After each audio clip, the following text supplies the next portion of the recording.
everybody, and welcome to Waltham High Basketball on the Waltham channel. Phil McGrady along with Scott Murray and Dan McCarthy. Waltham High coming into this game 11-2. And the Peabody Tanners come into this game at overall record of 5-6 and 5-5 in the GBL. And Scott, right now, Waltham Hawks still on target to win the GBL title. They still have another key matchup against the Arlington Spy Ponders on February 1st. But right now, Waltham really in control of their own destiny and how things will shake out in the Greater Boston League. Yeah, it's a three-horse race between Cambridge, Waltham, and Arlington. They have to play both Arlington and Cambridge here for the end of the year, so they certainly look to be the favorite in the division so far. But this Peabody team is 500 in the conference, and they have a player who's fourth in the league in scoring in Betancourt, so there is a threat here tonight. They're not a bad team. And Kevin Betancourt will be wearing number 21, Adam Glazer, number 30, Greg Shalosky, number 12, Anthony Gallo, number 24, and the center, big guy, Peter Homiotis, number 40. Homiotis, I guess that's as close as I can get on that. We won't get any complaints, hopefully, from the Peabody fans. Of course, Waltham will counter with Chris Lovell, Jeff Hines, Matt Fratto at center, Mark Pianadosi, and Tom Marchitelli. Waltham in white and Peabody in Carolina blue. Uniforms looking like the Tar Heels. See if they play like the Tar Heels, which this year actually probably not a good thing. The Tar Heels have have gotten off to a very bad start in the ACC. Right now, Hines gets it in. Hines gets it into Pianadosi's hands. Shot clock down to 5. Pianadosi inside, rims it in and out. Second shot, and he is fouled. I believe the foul will go against Homiotis.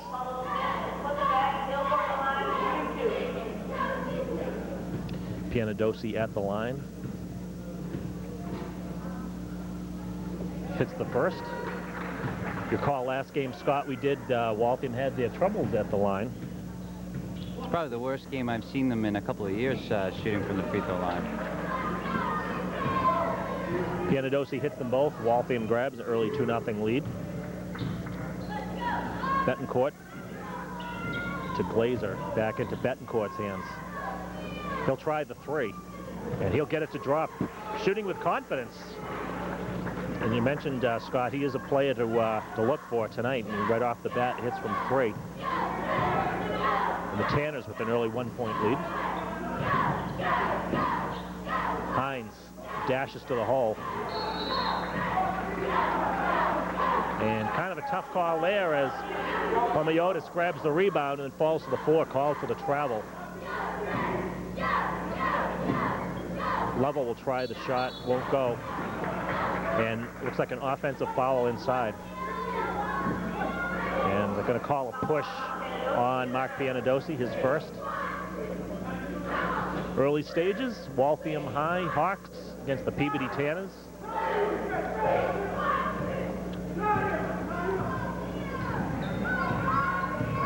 Glazer in the corner. Betancourt. Boy, with a lot of confidence there, Scott. We're seeing why he's a player you got to watch out for. Betancourt 2 from 2 for the field. Already has a 3-pointer. Hines brings it up slow for Waltham. Marchitelli back to Hines. Ball partially tipped away, and the Hawks will maintain possession. Shot clock is at 16. Well, Peabody's attempt here is to play at 3-2, kind of neutralize the three-point shooting ability of Jeff Hines. What's going to have to happen is exactly what happened right there. Penetrate the zone and get good looks from inside the paint to open up the outside shot. Hines will try another 3. Will not go. Promotus going to the floor to get the rebound, and the Peabody Tanners wind up with the ball. Betancourt, Homiotis. And driving the hoop, and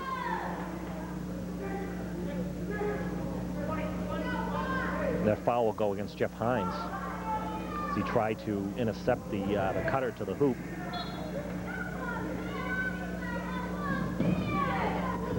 Betancourt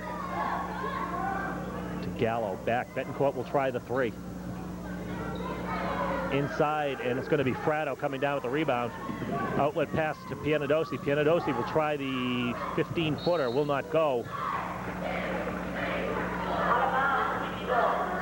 Waltham's objective here is to play a very tight man defense, trying to create transitional opportunities. That's how they score the bulk of their points. Glazer. Gallo now. Gallo will try the three-pointer.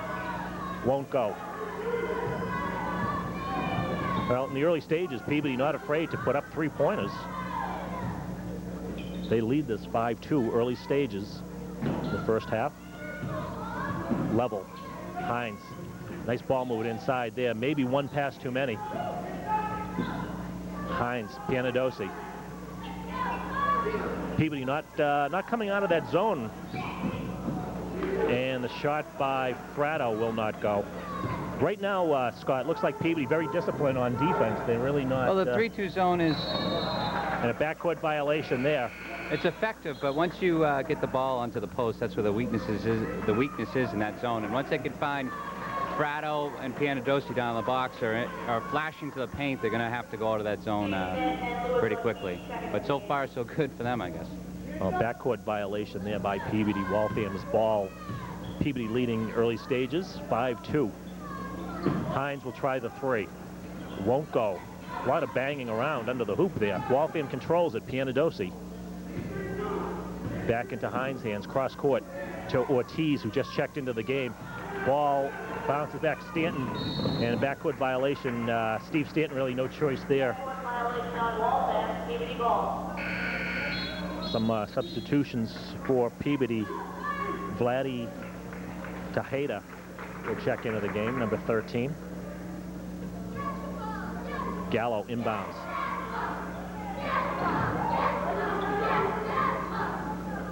Gallo will try it. Shot maybe partially blocked by Fratto. And Hines will bring it up for the Hawks.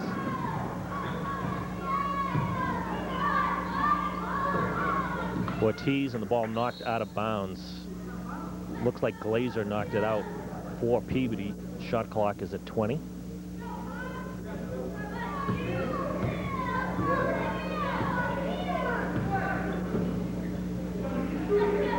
Trying to get the ball inside of Pianadosi. Gets it back to Ortiz. Shot clock is down to 7. Ortiz will try the three. And gets it to go. Luis Ortiz with the three. Ties the game at 5.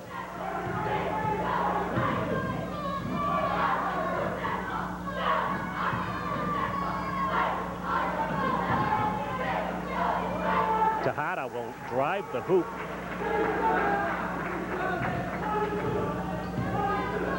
And Peabody back on top by 2 at 7-5.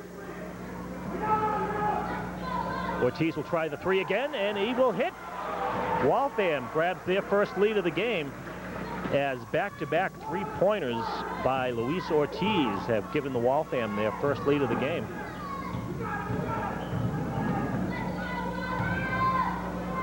Tejada in the lane, tapped back up, and a save by Hines, and Peabody will maintain possession. One of the rare times you'll see the Hawks at a zone is on the inbounds pass. It's very rare for them to play a zone, but generally you do play a zone in the inbound. 11 minutes left first half. Waltham 8, Peabody 7.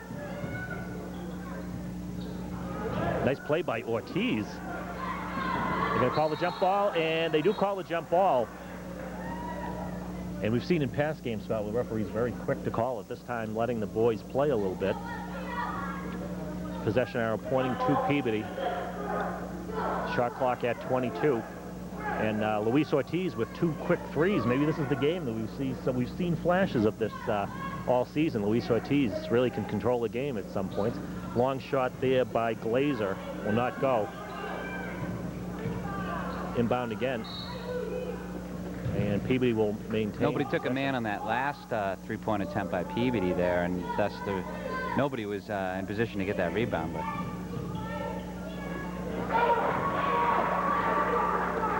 Tejeda inside. Gives the Tanners a 1-point lead. Hines to Pianadosi. Outside to Belivoch, who's just checked in the game. And inside. And they're going to call a jump ball. Possession arrow going Waltham's way.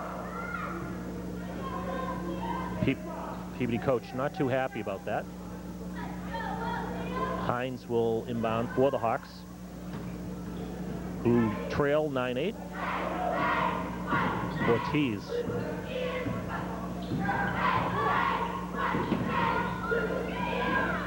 To Jeff Hines. Pianadosi will go to the hole. And nice defensive play there by Tejeda. The ball goes right to Ortiz.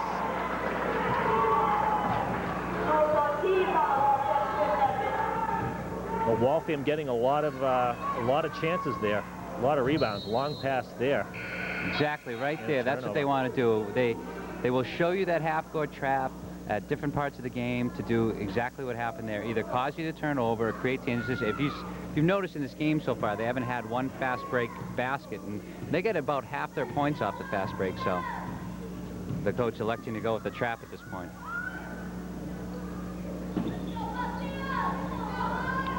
Ortiz, who's and the shot by Pianadosi won't go.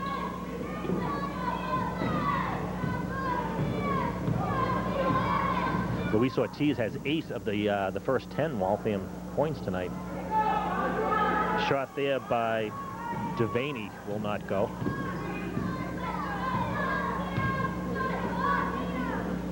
Ortiz trying to get it inside. Marchitelli. Reverse layup. Nice play there by Tom Marchitelli. Hawks open up a 12-9 lead.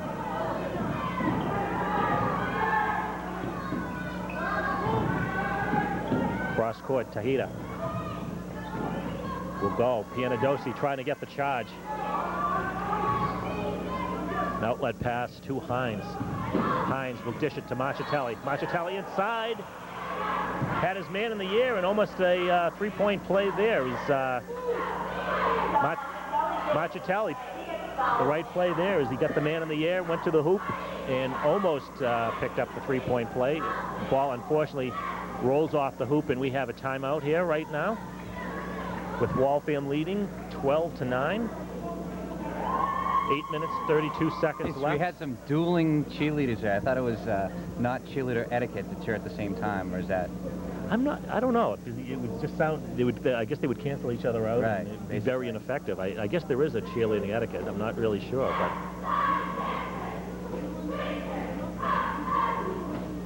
I guess apparently the Peabody fans must be on that side because they're showing their backs to us.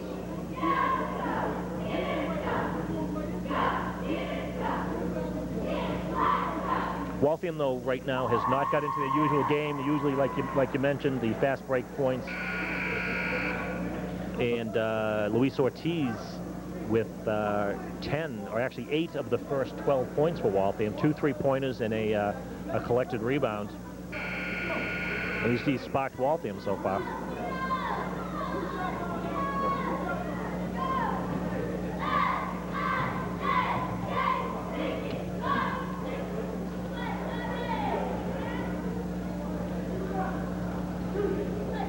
Marchitelli at the line for the Hawks. This is the first.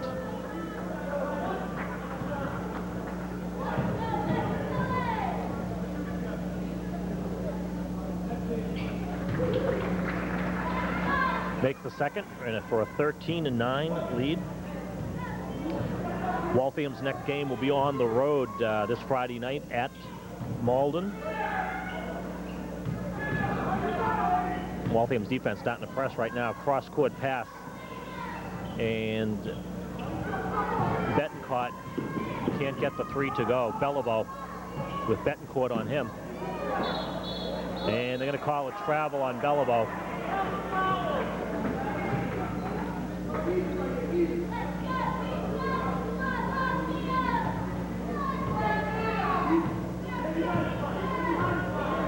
Kevin Betancourt bringing it up for the Tanners.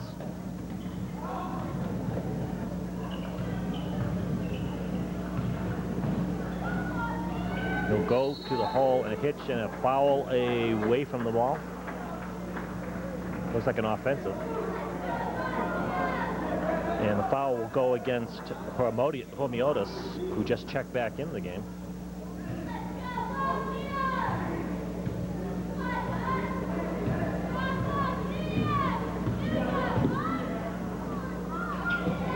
Beliveau now to Marchitelli.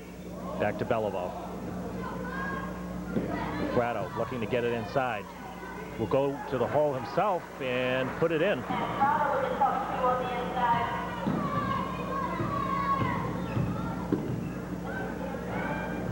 Gallo. Tejeda will move in on Marchitelli. Ball knocked away. And the ball's out of bounds. I believe Peabody will maintain possession. Chris Lovell will check back in for the Hawks.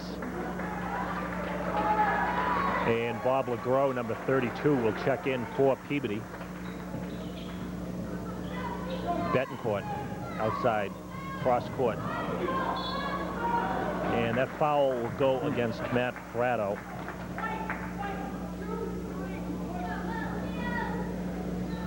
That will put LeGros at the line.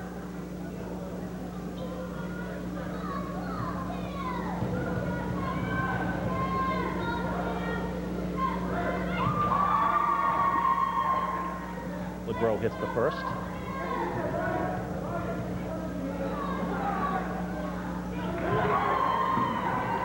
And he hits them both.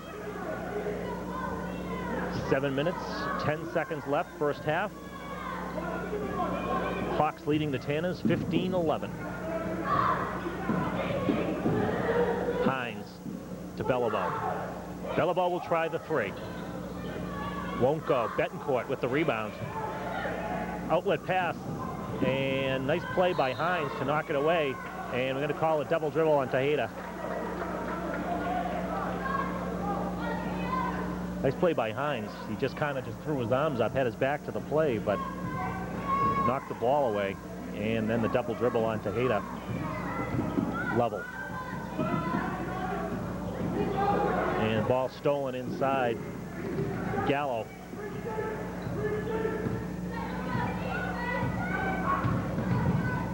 Gallo, the dish off.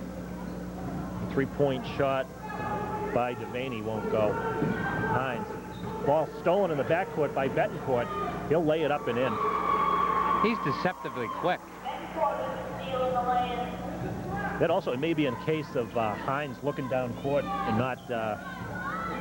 Probably in frustration that they haven't got anything going in their transition game yet. Level. Beliveau. Level outside, almost caught in the air there, and bad pass. Devaney will come down to Betancourt. He'll stop. Nice play by Level getting back on defense. And Peabody will maintain possession. And Joe Cacciatore not too happy as Jeff Hines looks like he may have knocked it off the Peabody player down in that corner. Joe Cacciatore not too happy. You see him in the far, far right. Inbound pass. Betancourt to Gallo. Waltham going zone now, 2-3.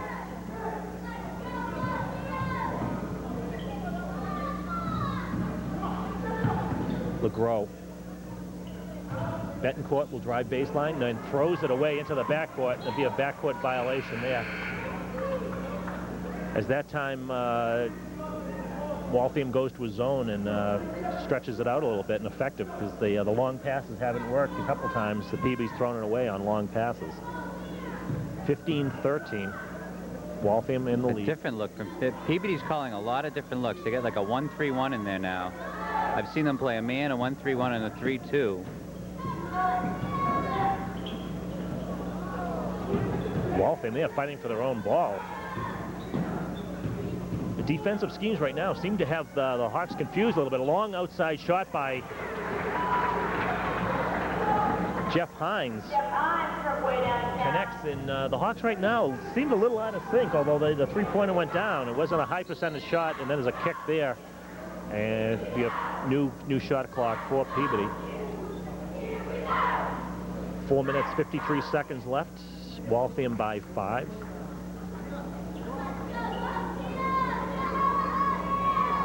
Which matches their largest lead of the game.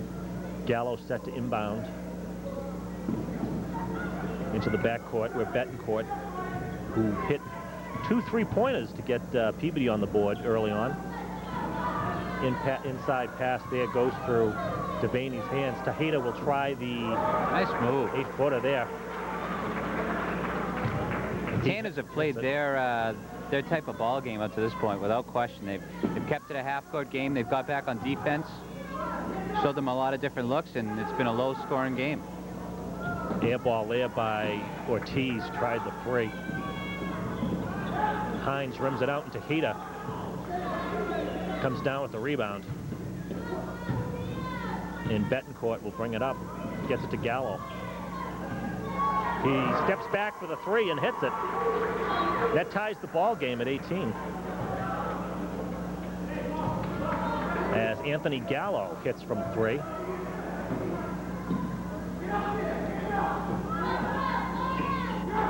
And Ortiz try to force the pass there. Outlet pass now to Betancourt.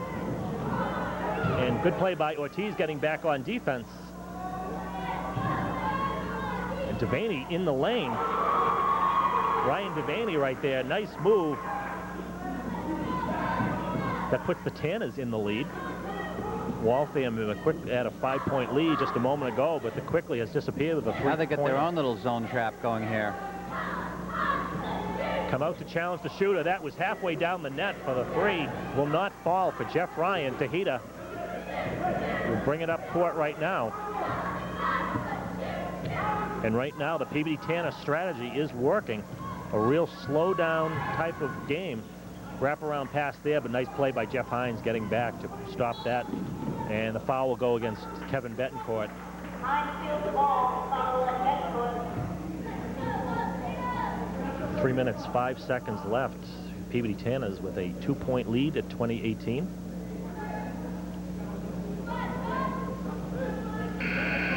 At the moment, no fast break points really to speak of so far. I don't think there's been a single bucket off the fast break, but Peabody, that time, even though Hines stole the ball, when he crossed half court, 4 of the Tanners were already back.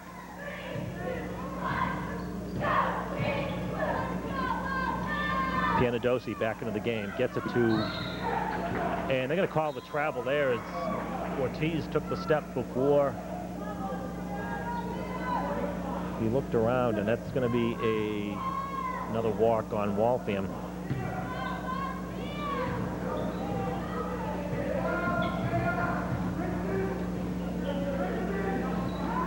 Gallo. Peabody working the perimeter. They've shown they could hit the outside shot. Tejeda underneath, and they're going to call a travel against Vladdy Tejeda on the baseline. He looked up, and Steve Stanton was all over the place. So look at a different look here. We got the zone.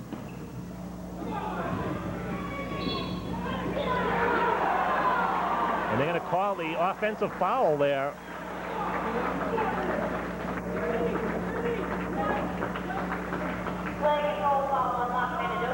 I have to admit, I'm impressed. This team is well coached. We saw the first couple times down the floor with the 2-1-2 zone, and they were very disciplined in how they stay in those zones, and a lot of different looks each time they come down the court. And then when you have somebody who could hit from like 4 feet behind the 3-point line, that doesn't hurt either. Boy, it's another 3-pointer by Kevin Betancourt, and that gives Peabody their biggest lead of the game.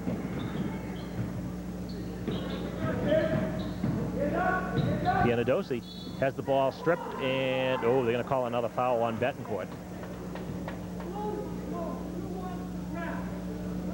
2 minutes, 1 second left. 23-18.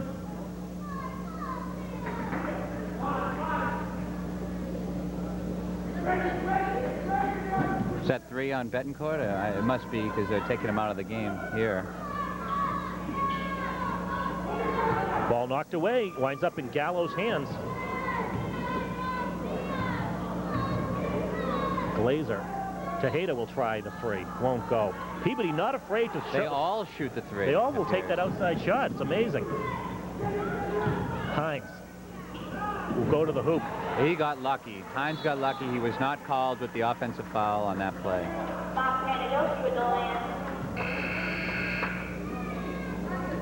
Beliveau will check back in for the Hawks. Brian Beliveau checks into the game for Steve Smith. 1 minute, 39 seconds left in the first half. Peabody with a 3-point lead, 23-20, in a very low-scoring game. Peabody's defense very, very effective thus far. Gallo will try the 3. Won't go. Hines barely keeps it alive. Almost fell out of bounds, but does control it finally. Hines. Wiles move to the hoop, but the foul will go against LeGros. Rob LeGros. And that'll put Jeff Hines at the line. And right now, Scott, looks like Waltham kind of out of sync, out of their regular routine, kind of searching for ways to muster some offense. Well, they played Peabody, I believe it was right before Christmas time, and so this is the second time around, and it's always tough to beat the same team 2 times in a row. So maybe they learned something from their last meeting, exactly what Waltham's weaknesses were. I mean, we do talk about it from time to time about the fact that they like to score a large percentage of their points in transition, and that's exactly what Peabody has taken away from them tonight. So unless they could find some ways to adjust, and I'm sure there'll be some suggestions thrown around at halftime, then it could be a long night for the Hawks tonight. Well, Jeff Hines missing the first of 2. 23-20. 1 minute, 20 seconds left. Hines hits the second. 2-point Peabody lead.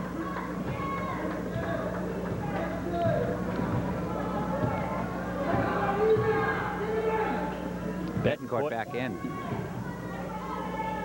Cross-court pass, and kind of short there. Tejeda grabs the rebound, and a jump ball will point Peabody's way. Somebody forget to take Tejeda on that? I don't know. He was, no one boxed him out at all. Nobody had him. No one had him at all. And actually, you could tell his shot, Greg Shalosky really short on that. And they're going to call offensive foul there. Devereaux called on a push-off. A lot of times you can get lackadaisical and watch the ball go to the basket, as opposed to as soon as you see the shot go up, finding your man and boxing him out, which is it's happened a few times so far.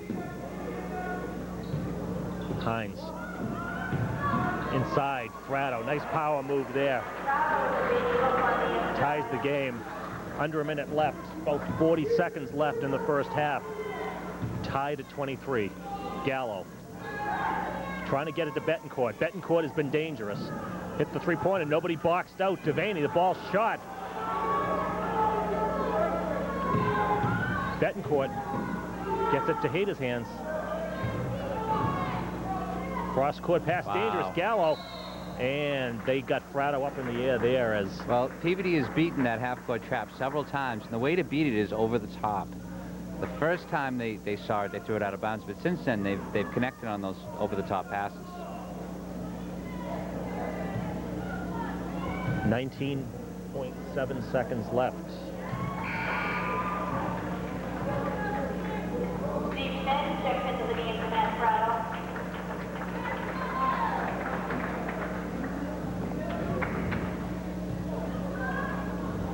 Peabody up by 1, 24-23. Gallo hit them both. Last shot time now for the Hawks. Shot clock is off. Down to 15 seconds. Hines outside will go right to the hole. Puts it up and in to tie the game. Hines takes it to 2. Tejeda running out of time at the ball will put it up and in. And Peabody Tanners have got to be very happy with their first half performances. They've done it on both ends of the court, especially defensively. They've kept the Hawks. And right now, Joe Cacciatore is going to have some, I'm sure, some words to say to his team as the Peabody Tanners lead this 27-25. And you know, Waltham's been averaging high 60s and the 70s, and they're well below their average. I don't think it was a case of them, Waltham playing that poorly. I think it's what they're going to do during this halftime is trying to figure out a strategy to handle the Tanners. They're going to have to hunker down and win a half-court game. That's obvious because they have not been in any hurry to get it up the court. They've passed the ball around effectively. They played a bunch of different defenses.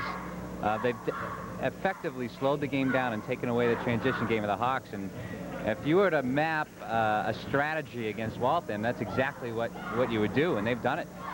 Perhaps other teams in the Greater Boston League may want to get a hold of this videotape. Well, it takes, shooting tonight. but getting consistent performances from a high school team is extremely difficult. You've got to listen to your coach and do exactly what he says. It's tough to, even on the college level, even on the pro level, it's tough to get consistent performances out of players these days. So here's to the coach for Peabody, who's done a great job with this team so far tonight. Well, the Hawks, I think, are in a dogfight tonight as they trail 27-25 at halftime, and we'll be back with second half action right after this.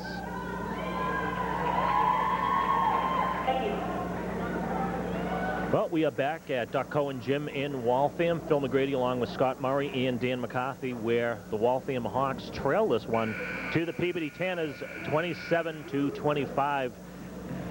And Scott, I don't know if there's any, I think, you know, Joe Cacciatore can't be really upset with his team, but they, the strategy so far for the Tanners has worked on defense. It has worked, and basically I think what they're going to have to do is stop trying to force the fast break and let the game come to you a little bit.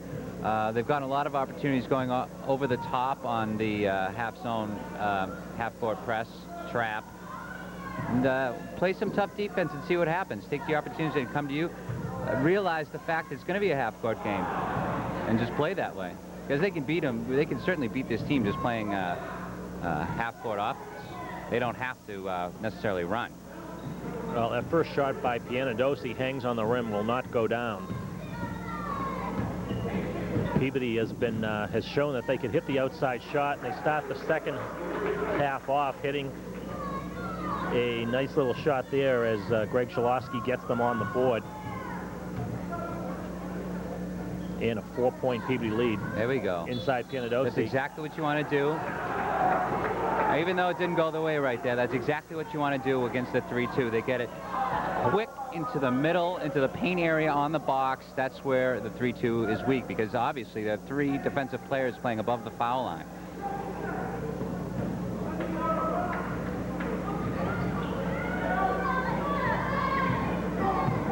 Glazer bring it up for Peabody Tanners. Kind of a weak effort there as he just goes for the shot, kind of rolls off his wrist. Hines will lay it up and in, goes strong to the hoop. That's the first time all night they've gotten behind the Peabody defense.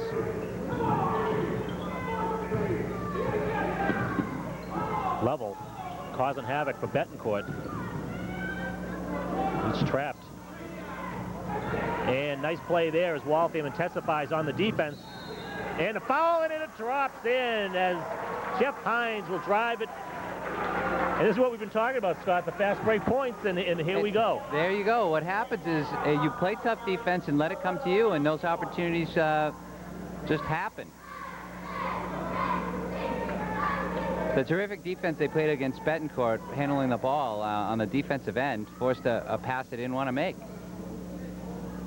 Well, Devereaux will check into the game for Glazer.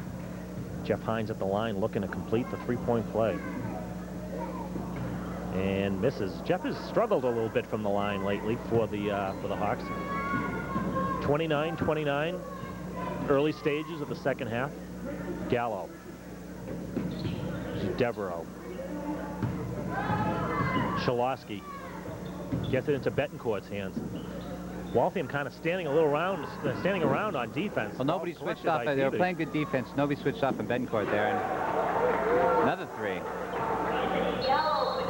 3-point by Gallo there. As Anthony Gallo has proved he can hit the 3-pointer too. Peabody not afraid to take that outside shot. And Peabody with a 32-29 lead.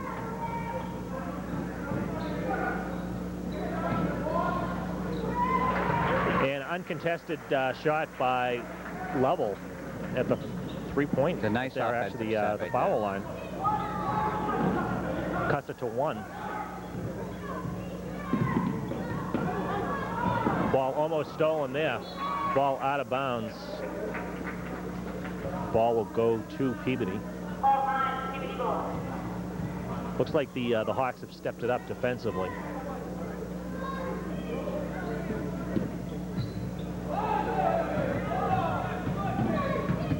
Good pressure defense there. Marchitelli will come up with the steal. And Tejeda, nice defensive play, getting back on defense. Comes up limping.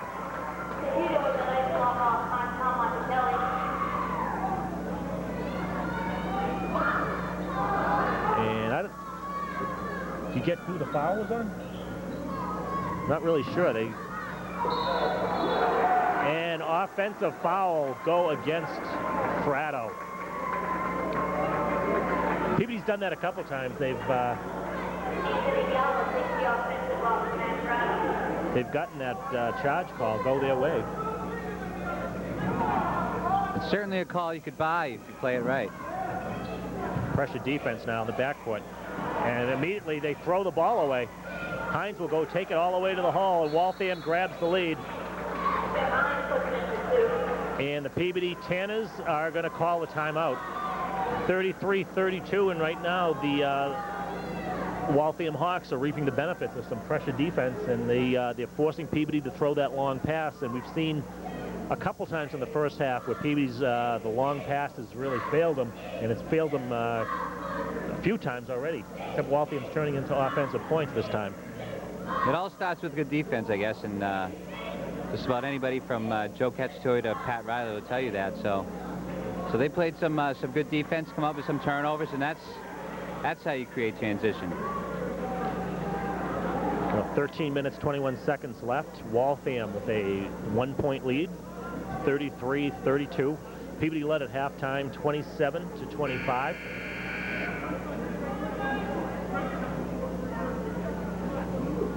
Peabody Tanners giving the Hawks a run for their money as Peabody come into this game at 5-6. Waltham Hawks 11-2. Waltham's only 2 losses were home against Newton North, and their only loss in the Greater Boston League is a 2-point loss at Arlington.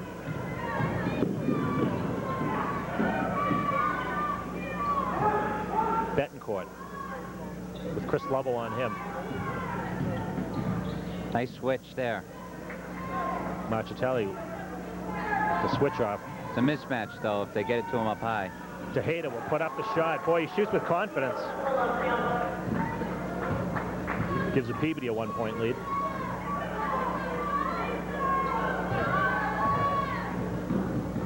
Beliveau to Hines.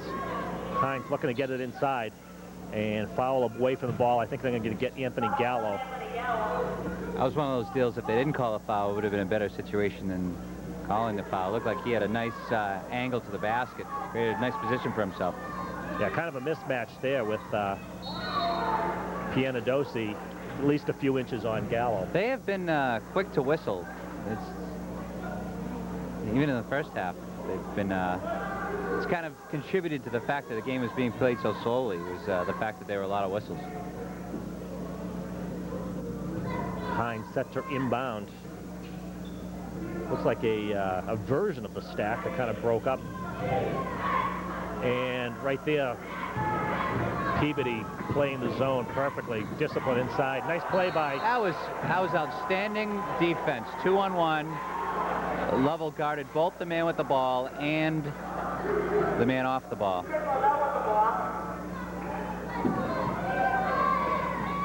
Betancourt will try the 3. Wow, in and out. Lovell bring it up for the Hawks. Pianadosi trying to get it to Hines. Hines spins, gets it to Beliveau. Beliveau back to Hines. Waltham starting to move a little bit more on offense. And the foul inside, I think that's going to go against Shalosky. He'll go to the line shooting 2. Nope, they're going to tag, I believe it's Devereaux.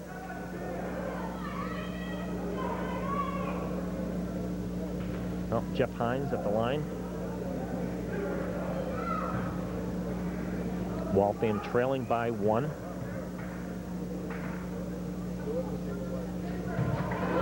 Hines hits that one. Frada will check back into the game for Pianadosi. Adam Glazer back in the game for the Tanners. 12 minutes, 6 seconds left. And Hines 1 of 2 from the line. We're tied at 34. Tied up there. Loose ball. And it winds up. Players all over the floor as Peabody winds up with it. Gallo go to the hole, and that foul will go against Marchitelli. A lot of floor burns on that last sequence, Scott. I think is a lot of players strewn about the floor. But Peabody winds up with it, and a trip to the line. Anthony Gallo. The chance to break the stalemate. 34-34. 11 minutes, 45 seconds left.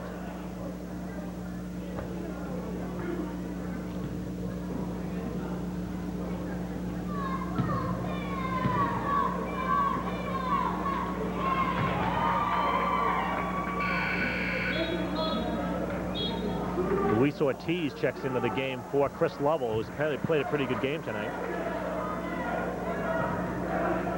Luis Ortiz, see if he can pick up where he left off in the first half. It really sparked the Hawks. It's 2 quick 3-pointers. Gallo hit them both. And a 2-point Peabody lead.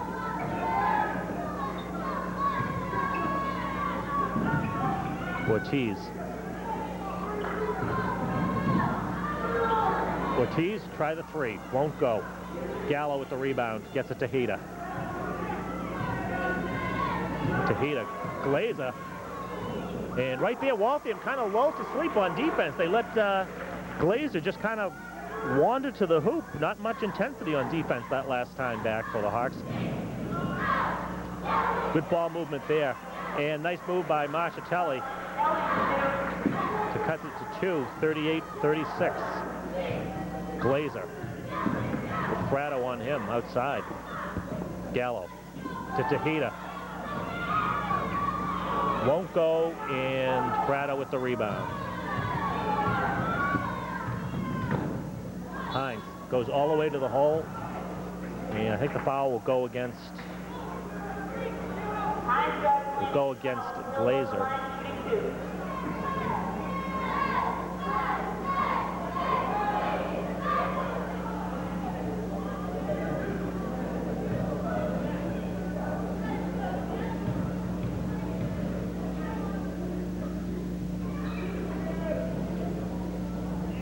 Hines misses the first one. He's struggled.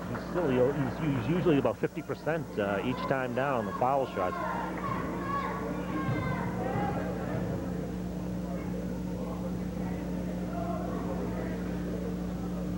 Hines 1 of 2. Hey, it looks like he's trying to find his stroke right now. He kind of pushed the first free throw up there a little bit. 1 point Peabody lead. Just about 10.5 minutes left in the game. Ball knocked away from behind. Hines. And they're going to call a block. Seems like every time Hines taking it to the basket in the second half, he's got a foul called against the whoever was guarding him. Hines draws the foul. He'll go to the line shooting 1 of 1. With 10 minutes left in the second half, they're already in a one-on-one situation.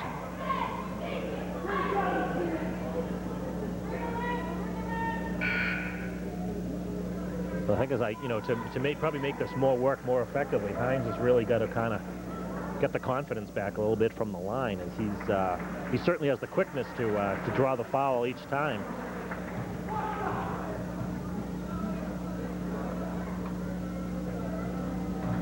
Misses the free throw again. Jeff is continuing to struggle at the line.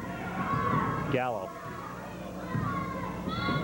And a foul right there by Jeff Hines.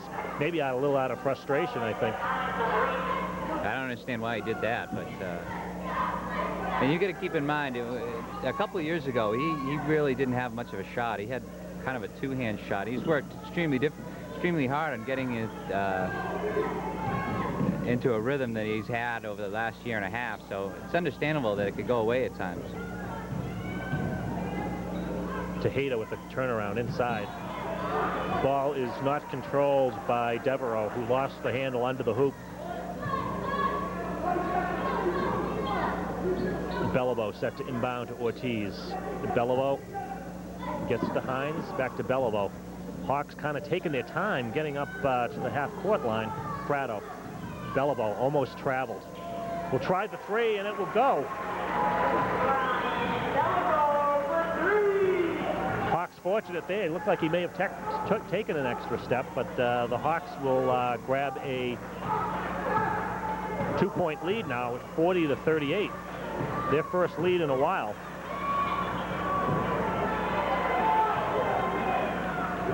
And Hines starting to open it up now. Beliveau underneath, won't go. And Prado will put it up, and you can see as soon as the Waltham gets into the fast break type of offense, Peabody really doesn't have the answers, or the horses, I guess, to stay with him. The coach thinks he has the answer here because he only had to see the last two sequences to quickly call a timeout. He doesn't want to let this game get away from him, but yeah, it just goes to show you that if you play tough man-to-man defense, those opportunities will just create themselves. Last few times on the court, they've played tough man. They've helped when Betancourt has gotten away from Ortiz or whoever was guarding him. They've provided some good help defense. This is another important facet of one-on-one defense, and because of that, they've got a couple good scoring opportunities in transition. Well, 9 minutes 30 seconds left in the game. Waltham with a 42-38 lead. Peabody led at halftime at 27-25. Waltham finally took the lead on the Beliveau 3 to grab a 40-38 lead, and then another bucket has brought them up to 42-38.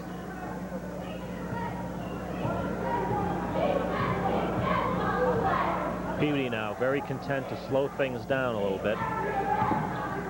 Zanowski in the game as the defense once again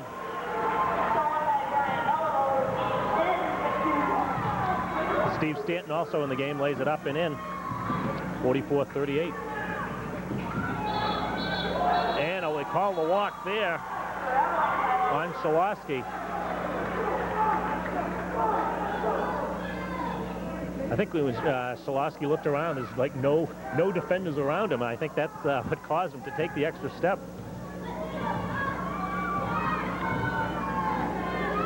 Stanton to Zanowski. Hines looking to get it inside. Prado. He does, and that's a mismatch right there. Well, he was waiting for some contact, which never came, which is kind of funny because he was there alone into the hoop for it seemed like a couple seconds. Kind of a mismatch there. Gallo.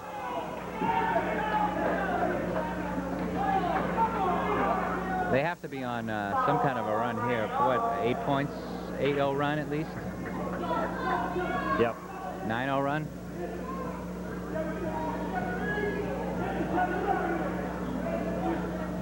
Kind of a mismatch there is Hines getting the ball inside to Prado with Anthony Gallo on him. Three-point attempts. Peabody won't go, as Devereaux will not get it to go. Hines. Oh, they missed the first. They got him right in the back. I guess just took him an extra second to make the call, but and even though he's struggled from the free throw line in the second half, he's been deadly taking it to the basket as Hines. Well, it's almost like Jeff Hines has single-handedly almost increased the pace of this game just by if you're not going to give him the fast break, he'll make a fast break. You know, Jeff Hines at the line. See if he can get out of this free throw funk. Yeah, but it continues. He just doesn't look good shooting the ball. It's a different motion every time he goes to shoot.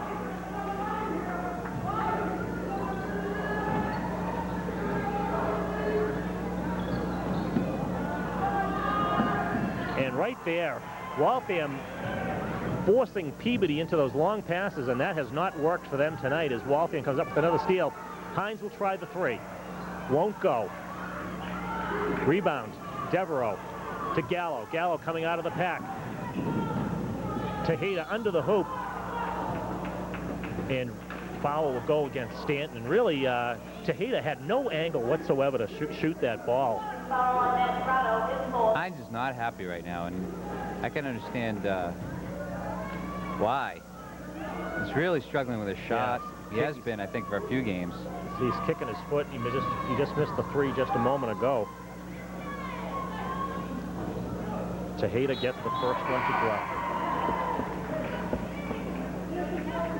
Happens, you know, everybody gets in shooting slumps at one point or another, and you just have to shoot your way through it if you're a scorer like Hines is, I guess, and put the extra work in practice.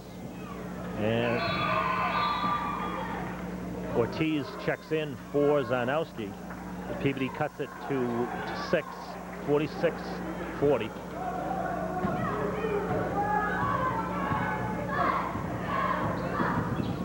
Hines to Beliveau. Beliveau, short jumper. Collects his own rebound, but has it knocked away. It winds up in Tejeda's hands. Gets it to Betancourt. Betancourt will push it up for Peabody. And air ball there as Schalowski off the mark on the three-pointer. Hines. Raised baseline. I think he stepped out of bounds. Stepping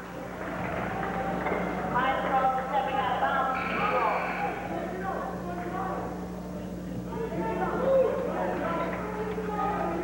7 minutes, 36 seconds left.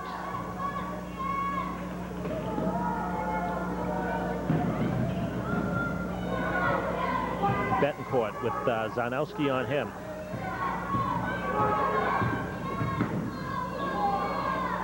Betancourt will try the shot, won't go. He's been cold. Pass, Beliveau. Shot blocked inside. And Machatelli is stripped by Tejeda. Tejeda moves it down court, looking at the outlet pass, gets it to Gallo. Betancourt inside to the cutter, and nice move there. Good ball movement. Super pass and cut by both players. Peabody cuts it to 4. Machatelli. Zanowski, top of the key. Hines, Beliveau, the turnaround jumper, goes. He can really shoot it when he gets hot. He had a great game against that upset in Cambridge. Super game. Made some big threes.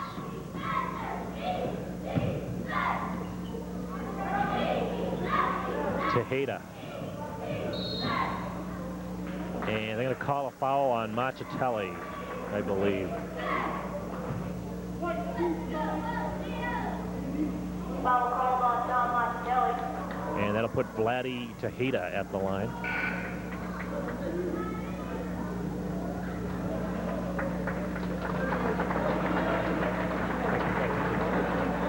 Six minutes, 23 seconds left.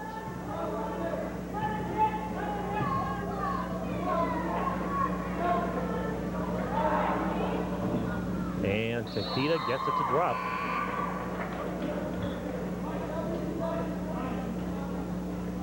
One of the things that is an advantage for the Hawks is they come down the stretch in any game is the fact that basically Hines plays the majority of the game. Then you have 8 players, so basically you have 2 whole units.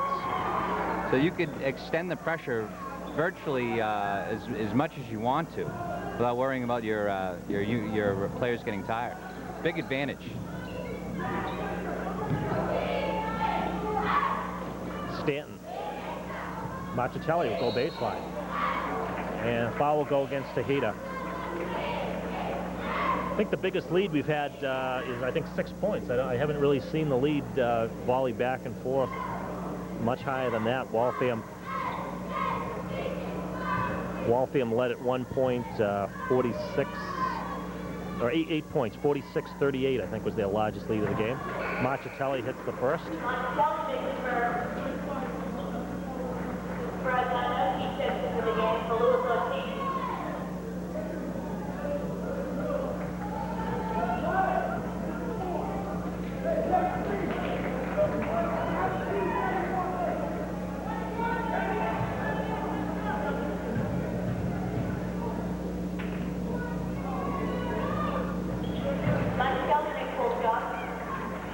So a 6-point Waltham lead. 6 minutes left in the game. And the foul before the shot there, I think, on Zanowski. No, Brad Zanowski. We get called for the foul. That'll put Kevin Betancourt at the line, who has cooled off considerably. He's missed a few shots here in the second half.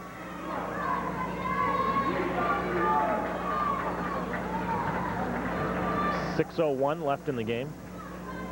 Pianadosi back into the game for the Hawks. Betancourt hits the first. Peabody's been fairly consistent at the line.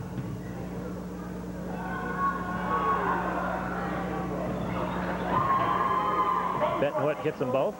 4-point Waltham lead. Just under 6 minutes left in the game. Ortiz. Pianadosi. To Chris Lovell, top of the key. Hits the shot. But Waltham has been getting the points when they need them. They've been hitting the shot. Betancourt. And they're going to call a travel there.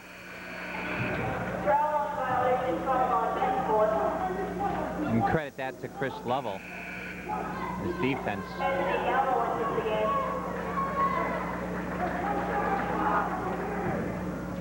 And Lovell wants to play defense. He's probably the best defensive player on this team. Ortiz gets it to Pianadosi. Pianadosi. And nice tip in there by Fratto, but will not go in, and Peabody will get possession. Coach Cacciatore, a lot of substitutions tonight. Kind of rotating about 7 players, 7 or 8 players.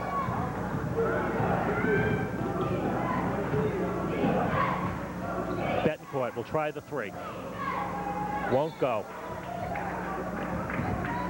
And Chalosky inside fighting for the rebound. He's going to get tagged for a foul.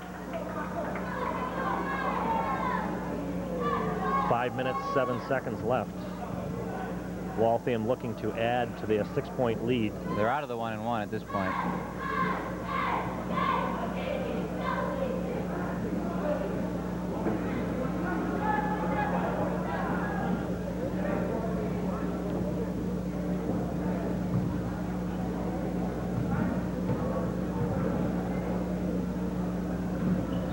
And Pianadosi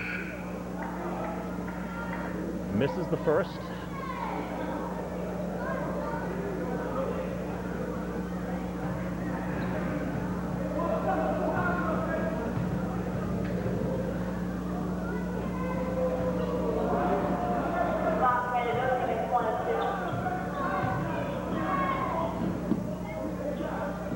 Well, the Hawks with a 53-46 lead. Tejeda will go baseline. Oh, in and out. Zanowski. Under 5 minutes left in the game. Pianadosi almost has the ball stolen. Chris Lovell will go baseline, and they're going to call a foul.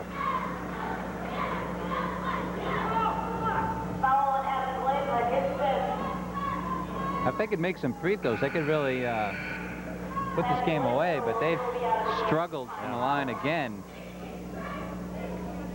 And I believe that's 5 fouls on Adam Glazer. I think he's fouled out of the game. And we're going to have a timeout. And Peabody's going to call a timeout right now.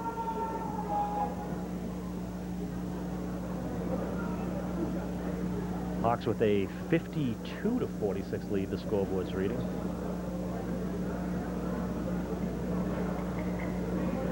Four minutes, 35 seconds left.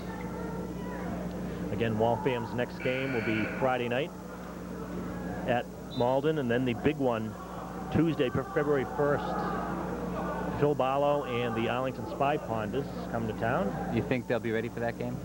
I think they'll be a little ready. I think we can probably see a little, few more fans, I think, in the seats, I think, as well. I was at the game at Arlington, and it was quite a shootout. One, David Noel of Arlington hit 10 threes. Hines had 37 points. Hines hit a three at the buzzer to cut it to like 1 point game. It was really their game with about a minute and a half left, and I'm sure they haven't forgotten about that. So it's going to be a great game. Of course, the game, I don't think any of us will forget the game they played here last year, the 4 overtime classic. We're going to call over and back. Would the NFL had called that over and back, or would that have been an actual lateral pass? Over and under. What do you think? I don't know. We'll have to go to... Well, the replay, actually, they make the wrong decision when they look at the replay. So they call it right in the field, only to reverse it. And a nice shot by Level will get it to drop in. The friendly rim there, and the Hawks have opened up their biggest lead of the game at 10, 56-46. Oh. Wow. And they're going to call a foul against Chris Level. And Jeff Hines looks like he may have injured a finger there as he went to whip the ball off to get him out of bounds, and that was quite a throw. He threw it about 90 miles an hour from like a foot away. And I think yeah, but it wasn't like he was out of bounds at the time, you know. It was wow, that just looked purely intentional. And the grimace on his face kind of. I think I'll just whip it at this guy. And I believe another timeout called by Peabody, 8-point lead with 4 minutes and 3 seconds left. And it looks like Jeff Hines may have injured a finger. He seems to be holding it a little bit. Jeff a little frustrated tonight. You could see it earlier in the game, his troubles from the free throw line. Not quite looking at his stats from the last game, he shot 5 for 14, but he was better at the line, 5 for 7. So, but 17 points for Hines is an off night, certainly. I mean, he's a player capable of putting up 40 points on any given night, and when you can't even make a free throw, I'm sure it caused a lot of frustration. But it'll pass, I'm sure. You see Hines still holding his left hand.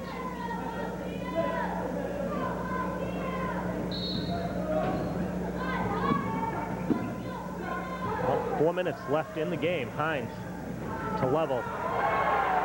And Peabody just a little slow getting back on defense that time around. Hawks back to their biggest lead of the game at 10. Gallo will try the 3. Won't go. Fratto with the power rebound.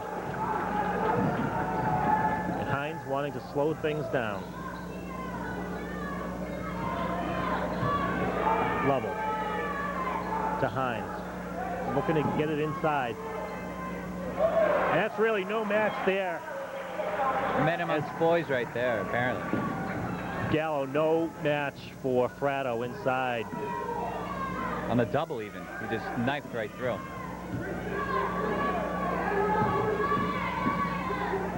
And ball almost thrown away, and is. Winds up in Fratto's hands to Pianadosi. Gets it to Chris Level. Waltham with a 12-point lead. Ortiz to Pianadosi. Ortiz. Pianadosi. Hawks working the perimeter right now. outside. Shot clock down to 7. And Fratto will go to the hole. Hawks now with their biggest lead of the game, 62-48. About 2.5 minutes left. The ball thrown away now, and Peabody just falling apart now. Hines gets it to Fratto. Pianadosi.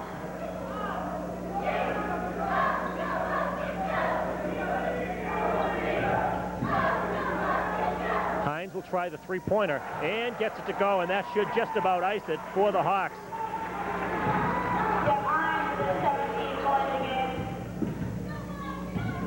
Gallo. Tejeda. Inside Devereaux, the turnaround jumper. Kept alive. Gallo will control it. Fresh shot clock for Peabody.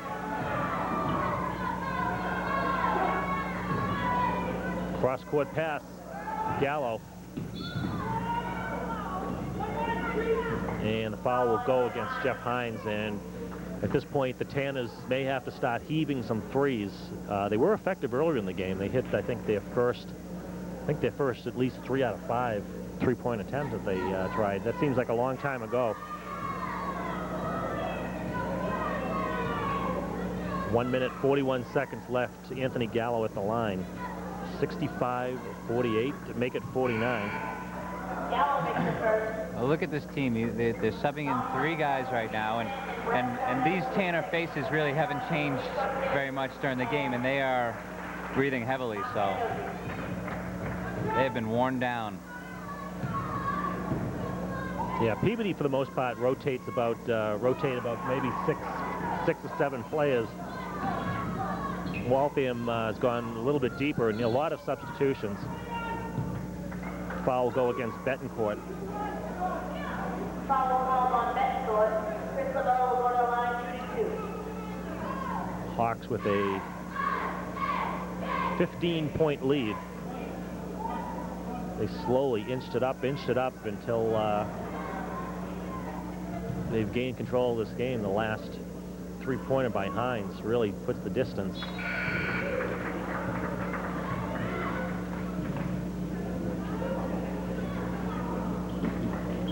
One minute, 36 seconds left.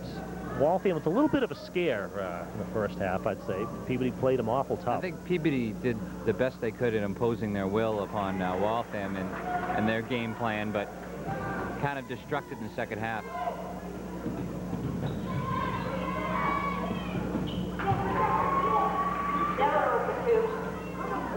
Outlet pass to Lovell. And foul Betancourt, and I think he may be done.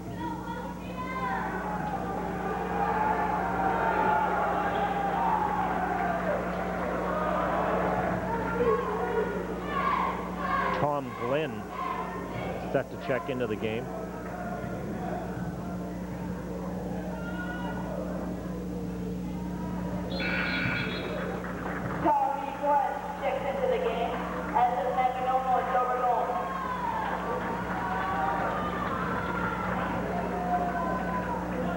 Joe Burgoyne and Matt Bonomo also in the game for the Hawks.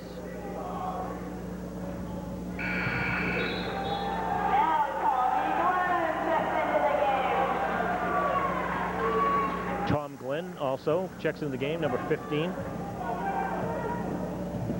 69-52. Waltham has really gone on a big run here in the last 5 minutes to put this one away.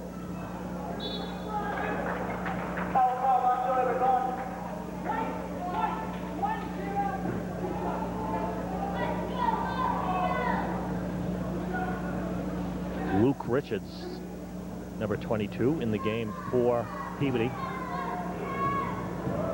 1 minute, 8 seconds left in the game.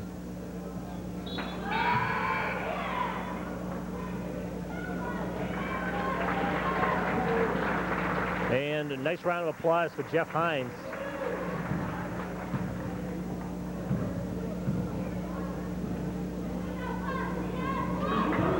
Richards hits 1 of 2.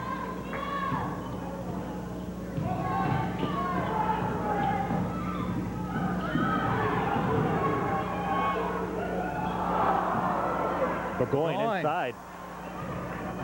Padding his rebound totals right Wow. And Joe Burgoyne will put it up and in. Not bad for a quarterback. Tejeda outside will try the three. We'll get it to go.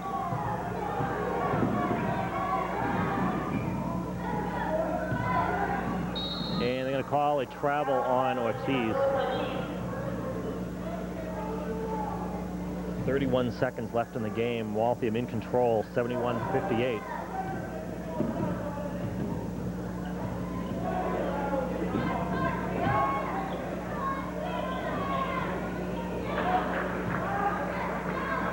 And that was Ronnie Smithers. Cut to 2:11. Ortiz. Put it up and in, opening up a 13-point lead.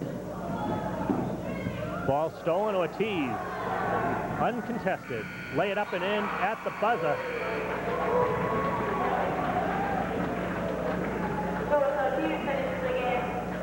They will count it, and that'll be it. Waltham wins this one going away, 75-60.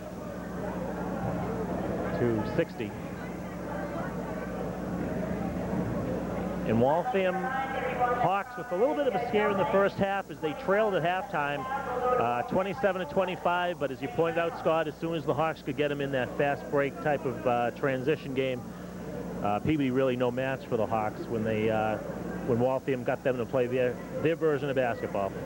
Well, it was definitely a tale of two halves there, and that combination of different things led to the fact that they really exploded in the second half on this Peabody team. First of all, they played excellent defense, and that translated into some good opportunities on the fast break. And on top of that, the fact that they could rotate in, a large number of players, in essence, like two whole units of players, and they just wore this Peabody team down. And it's another solid victory for the Waltham Hawks. It's good to see that they can go into the locker room and make some adjustments and come out in the second half when they certainly were stifled in the first half. They didn't look like they were confused on offense. It didn't look like they knew what they wanted to do out there. And some of the things they tried didn't work. And in the second half, they came out and they really owned it. Yeah, it was pretty much an evenly played game up until about, I'd say probably maybe 5 minutes into the second half, where Waltham kind of get in their groove. Peabody tried to make adjustments every step of the way when Waltham was beating them really to the punch with the fast breaks. And then there were a couple of real mismatches there that Peabody just didn't match up well. Waltham would consistently get the ball inside to Fratto, and Gallo, even when they attempted the double team, really no match when you get the ball that close for Matt Fratto underneath. And Peabody did all they could to stay with them, but really when it came down to it, Waltham had all the answers, especially when they got the fast break going. And I know Jeff Hines, although he's probably a little frustrated, he did hit a nice three-pointer to maybe get his confidence back, but certainly he has struggled from the line. Yeah, he is, but, everyone's going to go through a stretch like that, and he's just happened to be going through it now, better now than later on in the year when the tournament comes around. I'm confident that he'll get that solved, so I don't think it's of much concern to the coach or anybody else. Well, the Waltham Hawks moved their record to 12-2 on the season. The Peabody Tanners fall to 5-7, and Waltham, I guess, kind of a pushover game this Friday night. They play at Malden. Malden struggled. I believe they only have one win on the season, and really, I guess the cliche, you don't want to say we'll look past a Malden team to get to Arlington, but in this case, Waltham should be going into the Arlington game at 13-2. And I don't know what Arlington's schedule is, but Arlington, I believe, has lost, what, just one? I think they're 9-2 as 9-2? Yeah. So it should be two evenly matched teams. Tremendous game last time this team was matched up. So that should be an interesting ball game. I really like the Hawks in this game. I think Arlington played an outstanding game, especially their outside shooting was just dominant. I mean, I've never heard of a high school kid hitting 10 threes. I mean, that's amazing. So I don't think that'll happen again, and they lost that game by 1. And Barlow had like 32 points. This other kid had like 36, so Noel. So if they shoot any worse, you know, which seems almost inevitable, it looks like Waltham is going to really has a good shot to win this game. Well, and you know, it's here, it's not there. You know, that court, everybody knows that the Arlington court kind of stinks. You know, it's dark and is it like the old parquet floor with the you know where all the bounces it's actually, you know what it is, it's you have, like, you know, people track mud onto it, and not only is it dark near the basket of all places, which is, you know, why would it be dark near the baskets? But it's dark, and then you know, everyone and their mother's shooting on the court during halftime, and everyone slides all over the place. It's just awful. So I guess you can look at that as an equalizer or whatever. But with snowshoes during the game. So this should be an interesting contest, and this will be the last game that we do before the Super Bowl. Can you maybe give us a Super Bowl prediction? Put everybody on the spot. It's you know, the Rams' offense certainly wasn't what everyone expected it to be. I think you got a clear view of what they're capable of and what they're not capable of, and this team has proven that they can shut them down. And I really like the touchdown, to tell you the truth, and I wouldn't be at all surprised to see the Titans pull it out this week. Well, certainly after the miracle, the Music City miracle, you know, they've really stepped it up, and especially defensively, they closed down. The Colts kind of didn't play their best game, but they put out amazing pressure on the quarterback. I mean, Manning was rushed all day in that game, and what did James do? Like 70 yards. Yeah, rushing. And they've also helped out by dropping a lot of passes for Peyton Manning. That's true. So. I mean, but you're talking about an excellent team, and they really stifled them. I mean, sure, they dropped a couple passes, but you know, what did they score? 16 points, something like that. The Colts? Yeah, 19, 16. So, hey. This team has proven they can shut anyone down, and they shut down this offense already. So, I mean, there's no reason to believe they can't do it again. Should be an interesting game. I personally am pulling for Tennessee as an old Houston Oilers fan, so I'll be pulling for the Titans to win that. I think they can win it, too. I think their defense is strong enough. I think their defense makes opportunities for the offense, and Eddie George and teams should go off into the sunset with a victory, I hope. Anyway, we are just about out of time. The final score from Waltham High, Jim. The Hawks win this one 75-60 for Scott Murray and Dan McCarthy. I'm Phil McGrady. You've been watching Waltham High basketball on the Waltham channel.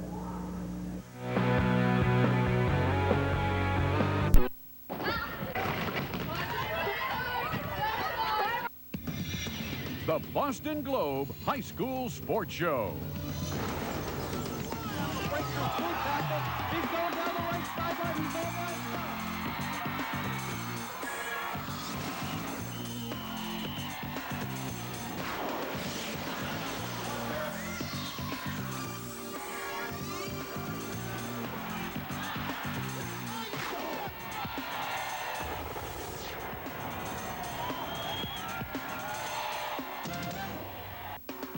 Today's show is brought to you by Best Buy and Power Bar. Good afternoon, everyone, and welcome to the Boston Globe High School Sports Show. I'm Gene Levanchi, and I hope you're ready for some great high school sports action you're not going to find anywhere else. We'll have stories on Wellesley High's Ben Clough. We'll find out how girls' high school hockey has grown in eastern Massachusetts. And, of course, we'll add 2 more members to our all-Power Bar team. And, in addition, we'll check out the finals of this week's Elite Holiday Hockey Tournament. We tip things off, though, with a trip out to the basketball court. Bob Halloran gets things started with a look at a rematch between 2 teams who battled for last year's Division I Boys State Championship.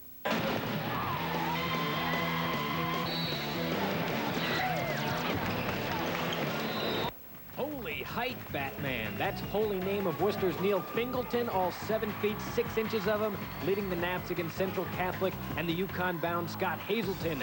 Jump ball, Fingleton. Soft jumper in the lane, that's Hazelton. Down low is where we go to see Fingleton doing his big man thing. He misses once, but goes back up to get what he wanted in the first place. Central on the break. Bill Sherry gives it up to Hazelton. Good idea, no problem. But check out how easy it is for Fingleton. No one even challenges him underneath. But on the other end, Hazelton's going to challenge him. He goes right at him. Up, over, and in. Holy Name led by 12 at the break, and the game plan doesn't change much. Get it inside to Fingleton. Later, it's Steve Nelson with a rainbow three. This put the Naps up by 17. Hazleton keeps working, trying to keep his team in it. There's the fast breaking layup. But Fingleton finally gives the crowd what it wanted, a Fingleton flush. We've seen Hazleton run, jump, and score. How about the big-time passing? Justin Slattery gets 2. More from Hazleton. Another drive to the hole. This kid was doing it all, keeping his team in the game. We've got more from Hazleton again. This time he spots up and knocks down a 3. I'd say UConn's lucky to have him coming.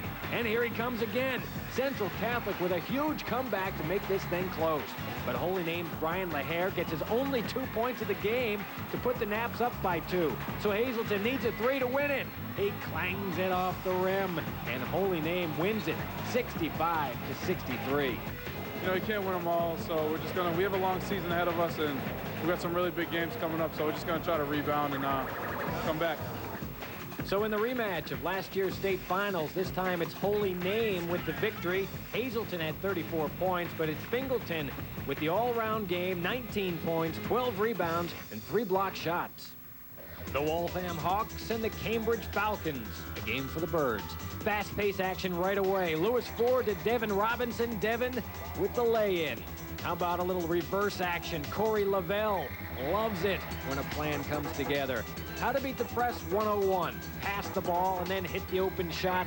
Cambridge does that perfectly. Waltham comes right back. Hey, that's a nice pass inside to Luis Ortiz, and he finishes. This game was close from start to finish. That's Cambridge up 2 at the half. Back for more. The Falcons go to Devin Robinson. Then it's Derek Harris working to get his own shot. He'll get that one to fall, and Cambridge led by 4. Waltham's Jeff Hines finds the open man underneath. That man is Lavelle. He does well. And Hines gets out on the break. He'll finish it, and the Hawks were down by just 1 with 30 seconds to play. Time for a big play. It's Hines with a nice dish to Mark Giantidosi. Giantidosi-Do. Waltham has the lead. Cambridge with a chance to win it, but the shot won't fall. The buzzer sounds, and Waltham wins 64-61. On the scoreboard, we see that Corey Lavelle led everybody with 21 points, and Jeff Hines put in 15. From the girls, it's Boston English having a tough time at Burke. All Power Bar team member Brianna Ford. First alley-oop slam, he had 21. Second half.